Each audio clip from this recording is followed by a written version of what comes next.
Radhe Radhe champions, कैसे हैं आप सब। उम्मीद करता हूं कि मस्त होंगे, तंदुरुस्त होंगे और आप सबों का तैयारी काफी अच्छे से चल रहा होंगे।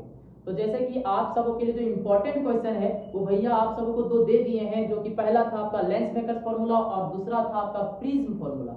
और आज जो हम लोग बात करने वाले हैं वह है सिंपल सा आपके पास कंपाउंड माइक्रोस्कोप। आई होप कि आप सबों को ये भी अच्छे से दिमाग में चले जाएंगे और आप भी अच्छे से एग्जाम में लिख के आएंगे, ये तो गारंटी है। हाँ, इसके साथ साथ अगर आप कोई नहीं देखे होंगे प्रीवियस वाले वीडियो तो वहां पे आप जाके आराम से देख सकते हो।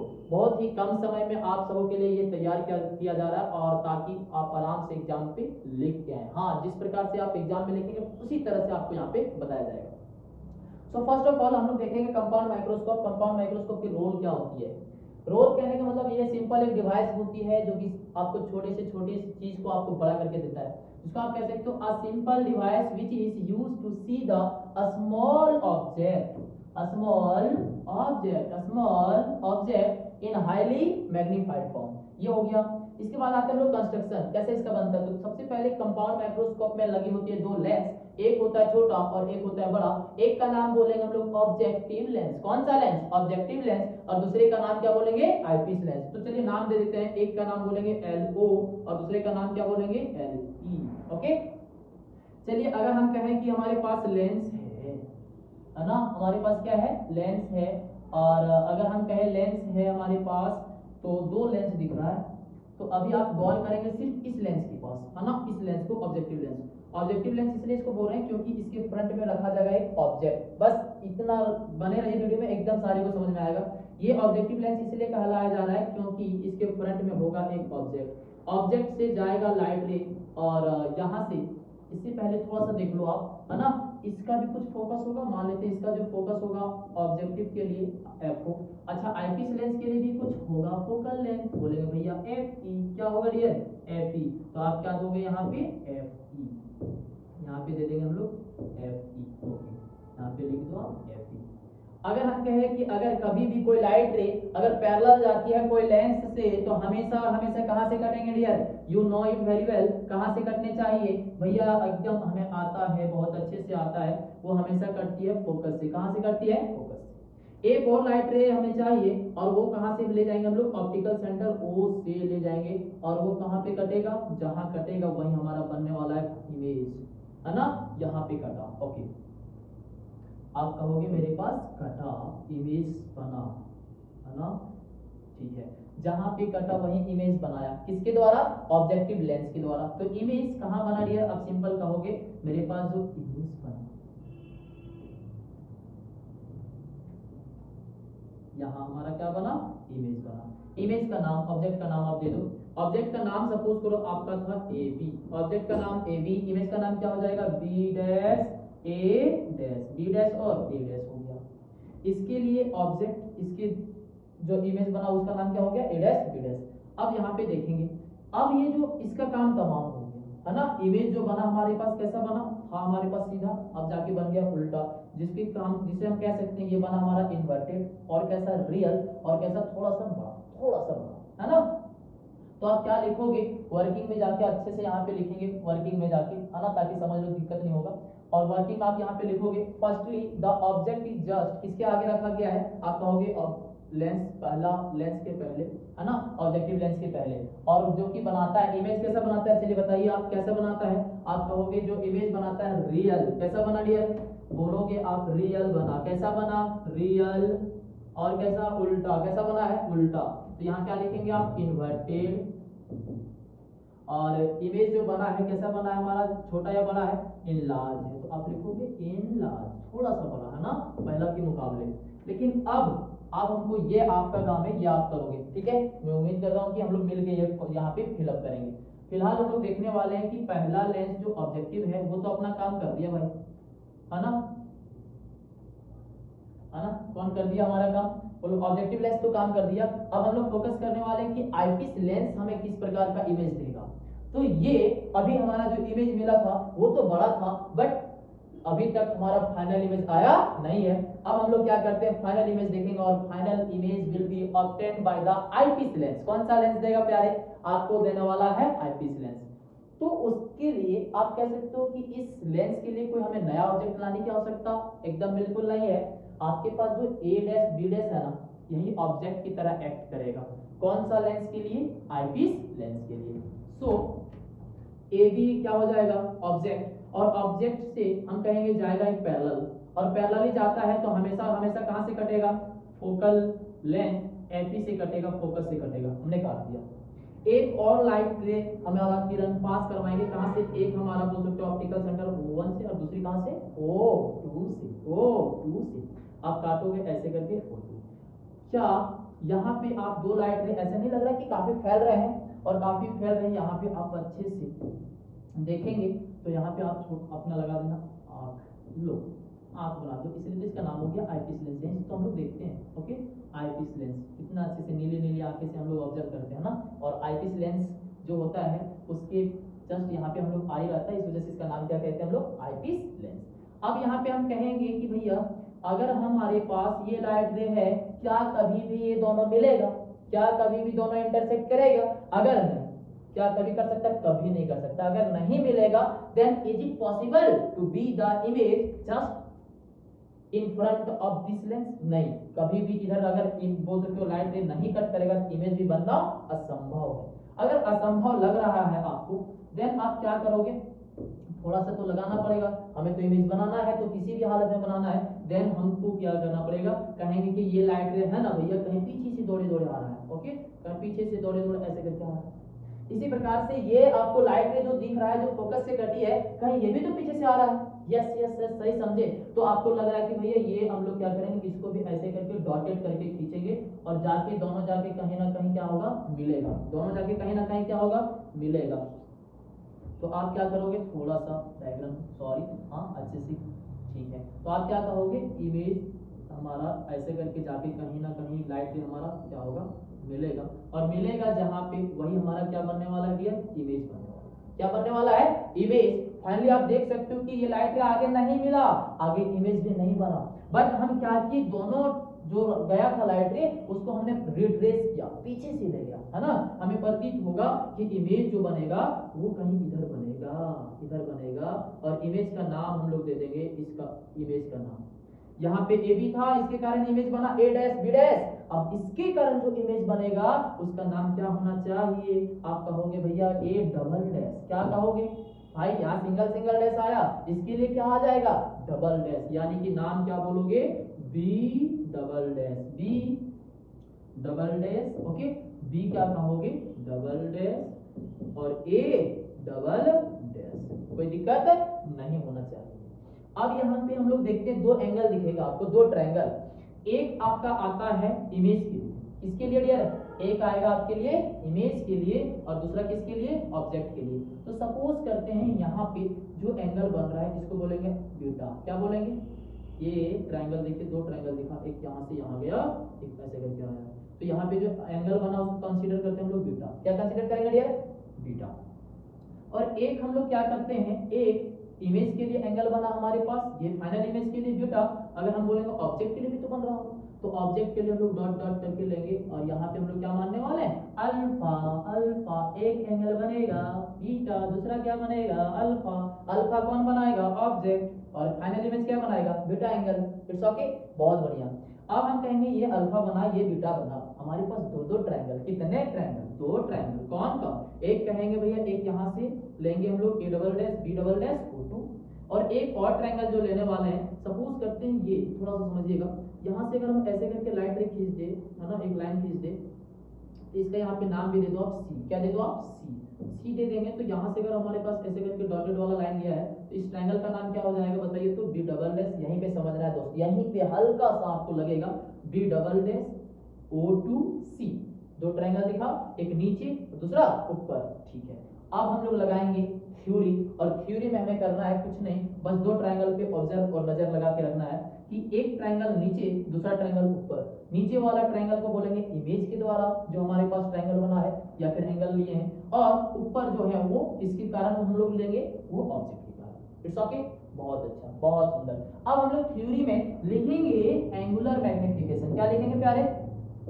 Angular magnification.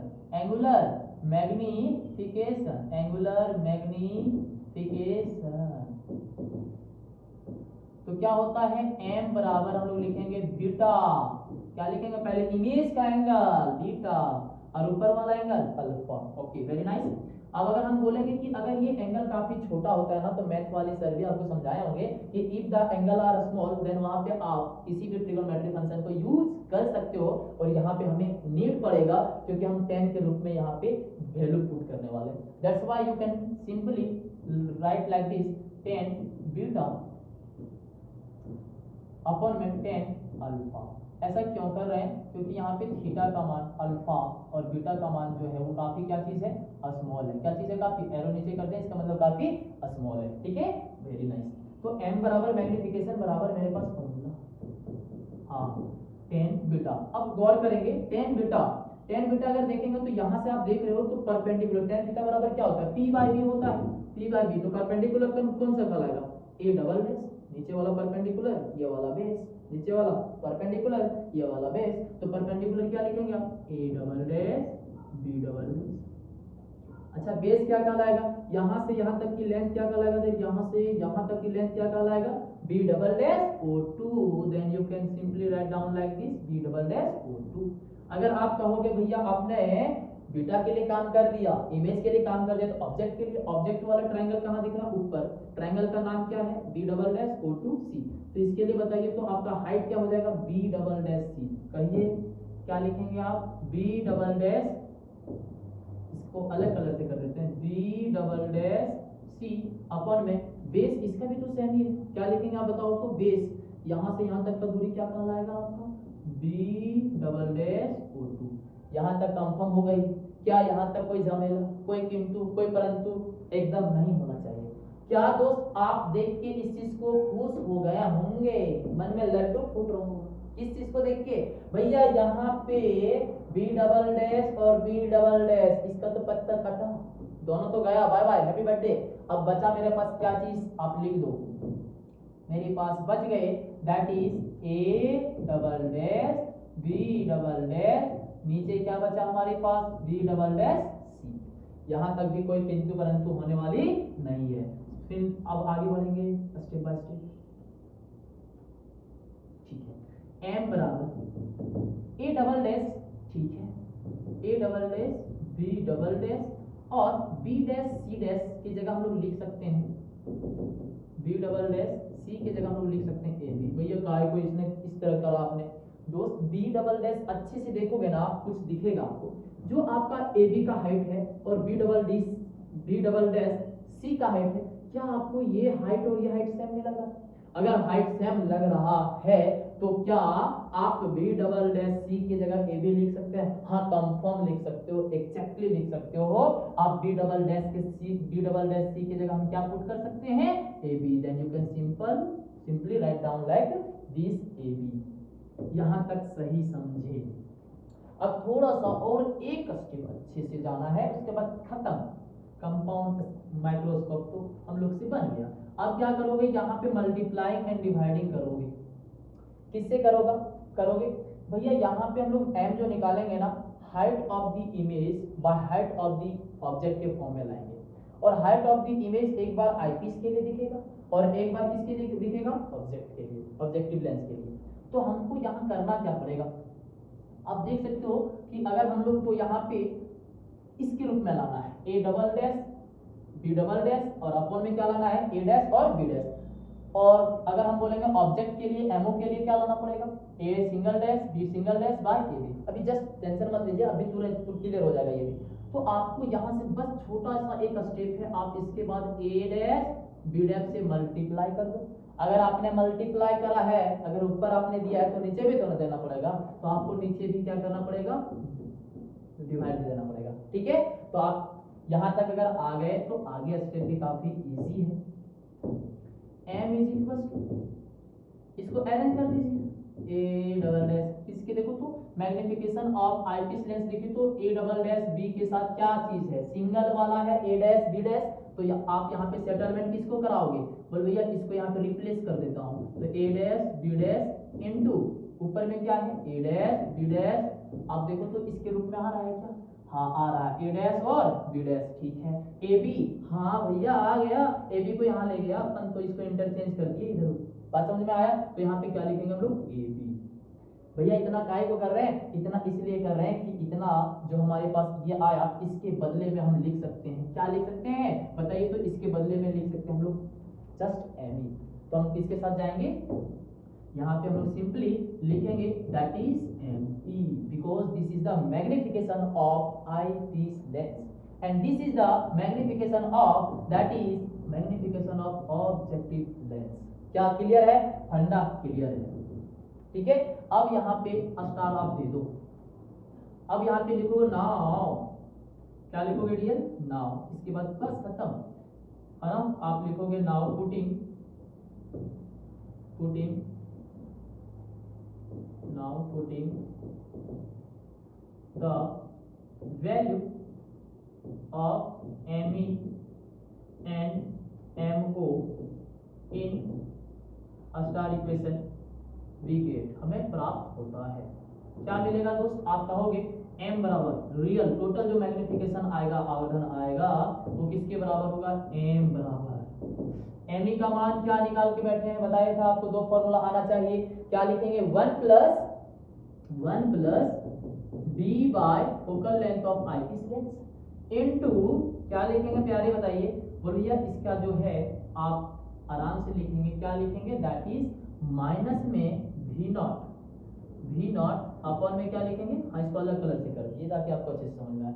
अब अगर आपको बोले भैया माइनस में V nought by U nought, अगर इसके आगे और थोड़ा सा एक स्टेप अगर लिख दें तो क्या दिक्कत है, लिख देंगे। इसको हम पहले लिख देंगे, क्या लिखेंगे, माइनस में वी नॉट बाय यू ओ और ब्रैकेट में 1 प्लस डिस्टिंक्विजन बाय एफ ई, यहाँ पे क्या लिखेंगे, एफ ई। बस खत्म हो जाएगा, है ना। अब देख सकते हो थोड़ा सा फिक्स अच्छे से कर दे रहा हूँ, हाँ। यहाँ पे क्या लिखेंगे, एफ ई, और दिस इज द कह सकते हो कि टोटल या फिर मैग्नीफाइड जो आवर्धन बनेगा, मैग्निफिकेशन होगा टोटल दोनों लेंस के लिए, ये हमारा हो गया required expression, this is the required expression. बस समझ में आया तो लिखेंगे दिस इज रिक्वायर्ड एक्सप्रेशन। यहाँ तक करने के बाद हल्का सा और लिखने का आपको, बस खत्म हो जाएगा दोस्त। यहाँ से इसके बाद थोड़ा सा वर्किंग जो आपको बताया था, यहाँ पे जो पहला इमेज आया था रियल आया था, इन्वर्टेड आया था और इनलार्ज आया था, बट आप क्या देखे कि ये जो था इमेज किसके द्वारा, ऑब्जेक्टिव लेंस के द्वारा, है ना। ये तो आपको होमवर्क देने वाले थे, होमवर्क देने वाले थे, आप बोल सकते हो कि बना के अपने से देखना था कि क्या यहाँ पे फील होगा, है ना। तो आप क्या करना है कि ये जो ऑब्जेक्ट हमारे पास था, इसके लिए इमेज बना, किसके लिए, ऑब्जेक्टिव के लिए, ये इसके लिए किस तरह बिहेव करेगा, किसके लिए, ऑब्जेक्ट की तरह। तो आप क्या लिखोगे यहाँ पे, but image form by objective lens act as, कैसा बिहेव करेगा, आप कहोगे कि भैया ये बिहेव करेगा आपका ऑब्जेक्ट की तरह, और इमेज जो बनेगा कैसा बनेगा, वर्चुअल बनेगा, कैसा बनेगा, इरेक्ट बनेगा, और कैसा बनेगा, काफी मैग्नीफाइड बनेगा। काफी, आपको जो ये लेंस दिया क्या छोटा दिख रहा है क्या, नहीं, काफी बड़ा दिख रहा है, उसी को हम लोग बोलते हैं हाईली मैग्नीफाइड। क्या बोलेंगे, हाईली मैग्नीफाइड, या फिर सिंपल आप लिख सकते हो मैग्नीफाइड, जो कि काफी इसका आकार क्या रहेगा, बड़ा रहेगा। बात समझ में आ रहा है ना, ठीक है। इस फॉर्म बाय और फाइनली किसके द्वारा बनाया गया है डियर, आईपीस या ऑब्जेक्टिव, आईपीस लेंस के द्वारा। अब आता है यूजेस। यूजेस कहने का मतलब कहाँ पे इसको हम लोग देख सकते हैं, आमतौर पे डॉक्टर लोग रखते हैं, फिर आपके साइंटिस्ट लोग रखते हैं, और ऐसे जहाँ पे लेबोरेटरीज रहते हैं वहां पे भी आप कंपाउंड माइक्रोस्कोप से मुलाकात कर सकते हो, वहां भी आप देख सकते हो। तो कैसा रहा आपका ये ओवरव्यू कंपाउंड माइक्रोस्कोप का, समय बहुत कम है और उतना में हम लोग को क्या करना है, सारे को खींचना है। आई होप कि आपको ये कंपाउंड माइक्रोस्कोप अच्छे से दिमाग में टकाटक चल गया होगा। और अब बात करेंगे दूसरा टॉपिक, और वो क्वेश्चन है that is moving coil galvanometer. So let's just enter to the new question, और ये भी 5 मार्क्स के लिए काफी जानदार टॉपिक है, काफी जानदार क्वेश्चन है, that is moving coil galvanometer. So friend, अब हम लोग बात करेंगे मूविंग कॉइल गैल्वेनोमीटर। नाम से ही जिक्र हो रहा है, नाम से ही पता चल रहा है गैल्वेनोमीटर एक ऐसा डिवाइस है जो ये मूव करता है ना। हो सकता है इसका कोई पार्ट होगा जो हिल, बोल सकते हो हिलता डुलता होगा, मूव करता होगा, डिफ्लेक्शन करता होगा, एकदम श्योर समझे। ये कुछ नहीं, इसमें भी बहुत ही इजी है, सिंपल जो मैग्नेट है भाई, एक नॉर्थ पोल है, एक साउथ पोल है, बीच में रहता है एक कॉइल है, और इस कॉइल को हम लोग क्या किए हैं, कॉइल के बीचों बीच हम लोग क्या किए हैं, एक स्केल लगी होती है, और उस स्केल में ये पता चलता है कि कितना करंट इस डिवाइस से, इस सर्किट से, इस बोल सकते हो कि इंस्ट्रूमेंट से पास हो रहा है। तो आपको क्या करना है, नॉर्थ पोल साउथ पोल बीच में लगा देना है एक कॉइल, और नीचे लगी होती है एक फिट होती है एक स्प्रिंग। ओके, अब क्या होगा, यहाँ पे लगेगा, अब यहाँ पे जब ये इलेक्ट्रिक करंट पास होती है, तो इलेक्ट्रिक करंट जब पास होती है तो यहाँ पे ये डिफ्लेक्ट करती है, और डिफ्लेक्शन आपका जो होगा वो कौन करेगा, ये पॉइंटर का काम होता है। तो चलिए देर नहीं करेंगे, एग्जाम के पर्सपेक्टिव से हम लोग पढ़ते हैं, है ना, बाकी रियल लाइफ वाला भी तो हम लोग समझ ही रहे हैं। चलिए देखते हैं मूविंग कॉइल गैल्वेनोमीटर है क्या, एक डिवाइस है। तो क्या लिखोगे डेफिनेशन पे, प्यारे बता दो, बोले भैया ये हमारे पास एक डिवाइस है। डिवाइस कहने का मतलब क्या है, एक इंस्ट्रूमेंट है। तो आप लिखोगे दैट इज अ इंस्ट्रूमेंट, है ना, एन इंस्ट्रूमेंट which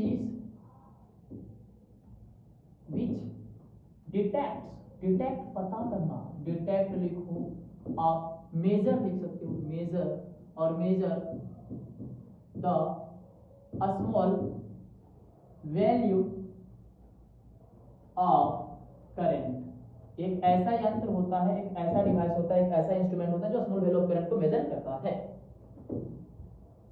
ठीक है, अब आता है प्रिंसिपल। ये प्रिंसिपल किस पे, कौन सा किस प्रिंसिपल पे बेस्ड होती है, तो आप लिखोगे इफ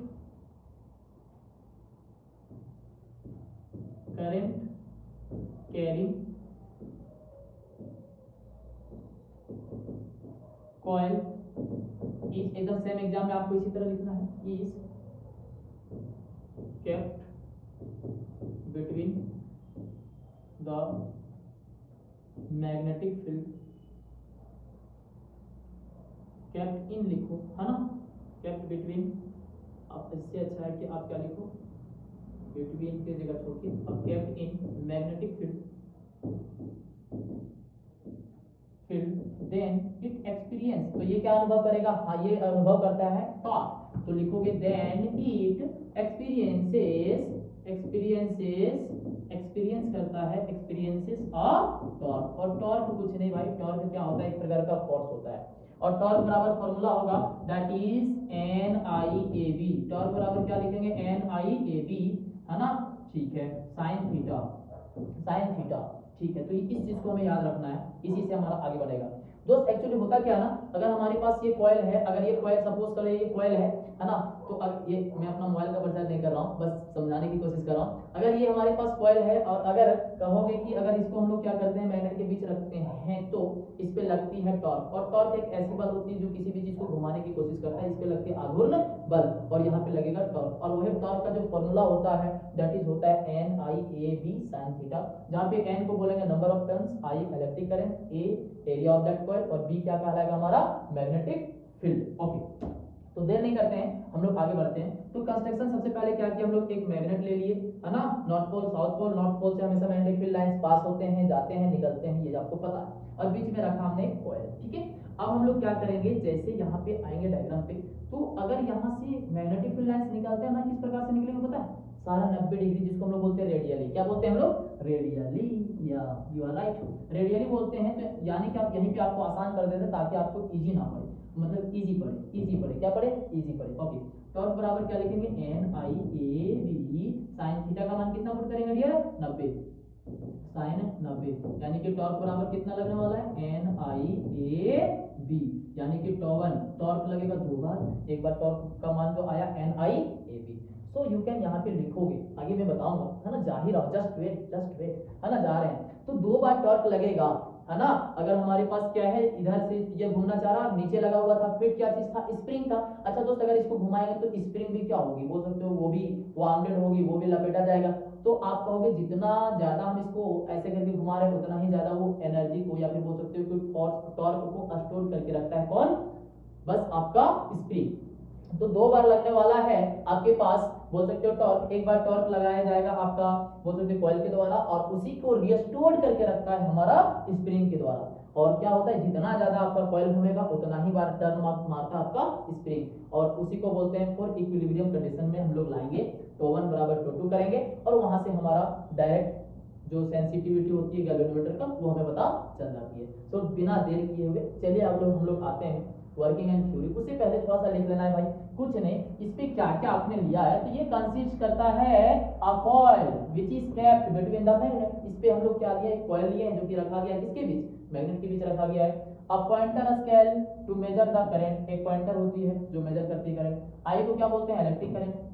एन को क्या बोलेंगे, नंबर ऑफ टर्न्स। थीटा को क्या बोलेंगे, एंगल ऑफ रिफ्लेक्शन। और बी भी है तो लिख दो मैग्नेटिक फील्ड, कोई दिक्कत नहीं, मैग्नेटिक फील्ड। ओके, अब आता है हमारे पास working and theory. Working and theory मतलब किस प्रकार से हमारे पास एक फॉर्मूला आएगा, है ना। चलिए देखते हैं। तो अगर हम कह दिए पहले कि ये सिद्धांत किस सिद्धांत पे काम करता है कि जब भी कोई कॉइल पे अगर करंट पास हो रही है और उसको मैग्नेटिक फील्ड पे रखते तो वो घूमना स्टार्ट कर देता है, वो उस पे टॉर्क लगना स्टार्ट हो जाती है। तो लिखेंगे when the current is passing through the coil then it experiences a torque. और टॉर्क को हम लोग किससे दर्शाते हैं, टॉर्क क्यों नहीं पढ़ देना है आपको, टॉर्क क्यों नहीं पढ़ देना है, कोई टॉर्क क्यों पढ़ देता है भाई, नहीं नहीं। अच्छा तो देख मुन्ना, आपको क्या करना है भैया, टॉर्क लगेगा कॉइल में और कॉइल को जो लगेगा टॉर्क उसको मानेंगे हम लोग टावन, टावन। और टावन बराबर क्या आया मेरे पास, N I A B. Equation number क्या मानेंगे हम लोग, वन। Equation number one. जितना बार कॉइल घूमा उतना बार हमारा ऑपोजिट साइड में कौन घूमेगा, स्प्रिंग घूमेगा। तो स्प्रिंग भी क्या करेगा, उसी टॉर्क को रिस्टोर करके रखता है। क्या करके रखता है दोस्त, रिस्टोर करके। तो आप क्या कहोगे, due to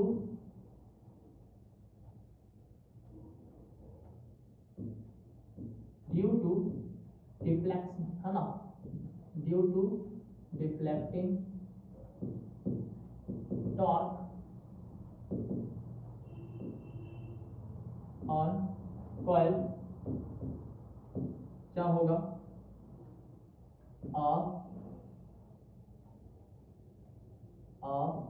restoring torque is stored by spring। ठीक है, वो स्प्रिंग रखता है स्टोर करके, ठीक है, स्प्रिंग। तो आप क्या लिखेंगे यहाँ पे, दैट इज टाउ टू बराबर, यहाँ पे भी लगने वाला है टाउ और यहाँ पे टाउ लगेगा, टाउ टू बराबर लिखेंगे। अब क्या होता है एक चीज समझिएगा भाई, अगर हम बोलेंगे स्प्रिंग फोर्स F बराबर होती है के एक्स, समझिएगा F बराबर क्या होती है के एक्स, जहां पे x क्या चीज है, यहाँ बोल सकते हो डिस्प्लेसमेंट। लेकिन यहाँ पे डिस्प्लेसमेंट यहाँ x नहीं, यहाँ एंगल के साथ घूम रहा है, 20 डिग्री 30 डिग्री 40 डिग्री 50 डिग्री ऐसे करके एंगल, यानी कि यहाँ डिस्प्लेसमेंट जो होगा वो एंगल के रूप में होगा। तो x की जगह हम लोग क्या लेने वाले हैं, थीटा, यानी कि F बराबर क्या लेने वाले हैं हम लोग, फोर्स यहाँ पे लेने वाले हम लोग के थीटा, और force is similar to the torque, that's why हम लोग लिख सकते हैं टॉ वन टॉ टू बराबर के into theta. So you can simply यहाँ पे क्या लिखेंगे, टॉ टू बराबर के इनटू थीटा। इक्वेशन नंबर क्या कंसीडर करेंगे इसको, टू। इक्वेशन नंबर क्या कंसीडर करेंगे इसको, टू। नाउ बस छोटी सी लाइन है, फॉर इक्विलिब्रियम, अगर हमारे पास क्या है इक्विलिब्रियम, बस जाहिर सा बात है, फॉर इक्विलिब्रियम टॉर्क भाई जितना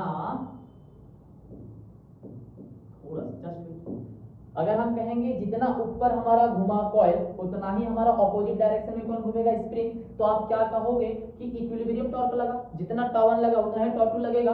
तो आप क्या लिखोगे that is tau one is equal to tau two, और टॉ वन का मान लिखेंगे हम लोग क्या लाए थे प्यारे, N I A B, N I A B is equal to क्या होगा हमारे पास, के थीटा। लिख दो आप के थीटा। अगर हम कहे इसको यहाँ पे अगर मैं अपन करंट को रखा, किसको रखे डियर, करंट को रखे, बाकी आप सब धकेल दो उधर, यहाँ सारे एन ए बी मल्टीप्लाई में उधर जाके हो जाएंगे डिवाइड, देन आप ये लिखोगे के थीटा अपन में एन ए बी, क्या लिखेंगे प्यारे, एन ए बी। एंड अगर हम कहे आपसे एक बात और यहाँ से हो जाएगा इसका भी हम लोग का बहुत अच्छे से तैयारी, मूविंग कॉइल गैल्वेनोमीटर, है ना। तो I बराबर क्या लिखा मैंने, K by N A B. Let us suppose K N A B will be constant, K है ना, K by N A B को हम लोग क्या मान ले, क्या मान ले, अगर कांस्टेंट मानते हैं, क्या मानते हैं प्यारे, कांस्टेंट। ओके, अगर कांस्टेंट है तो हम क्या लिखेंगे, यहाँ पे प्यार से लिखोगे that is I is directly, अगर इसको मैं रिमूव करूंगा तो यहाँ पे लगाना पड़ेगा दैट इज साइन, प्रोपोर्शनलिटी का साइन, और यहाँ पे लगाएंगे डायरेक्टली प्रोपोर्शनल। अगर ये के का और NAB अगर हम लोग रिमूव करते हैं तो यहाँ पे हम लोग लगाते हैं कौन सा साइन, दैट इज प्रोपोर्शनलिटी का साइन, डायरेक्ट, है ना। यहाँ पे लगाएंगे डायरेक्टली प्रोपोर्शनलिटी का साइन और यहाँ पे लगाएंगे थीटा। तो आई बराबर क्या आएगा मेरे पास, angle of deflection of galvanometer. इससे ये जाहिर हुआ कि जितना ज्यादा करंट उतना ही ज्यादा, है ना, आपका डिफ्लेक्शन, एंगल ऑफ डिफ्लेक्शन। तो आपको इतना लिख के आना है और लिखेंगे this is the sensitivity of galvanometer.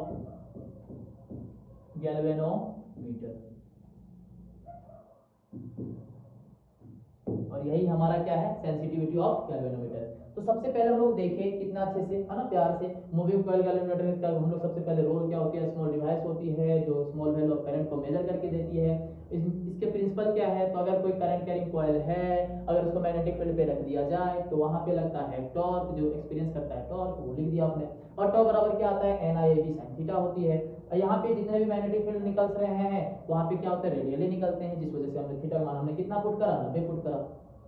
इसके बाद हम क्या कहेंगे भैया, टॉवन जो लगा वो NIAB कहेंगे, क्योंकि यहाँ पे थीटा 90 था। ये लग गया टॉवन, जो किसके द्वारा, बोल सकते कॉइल में लगा।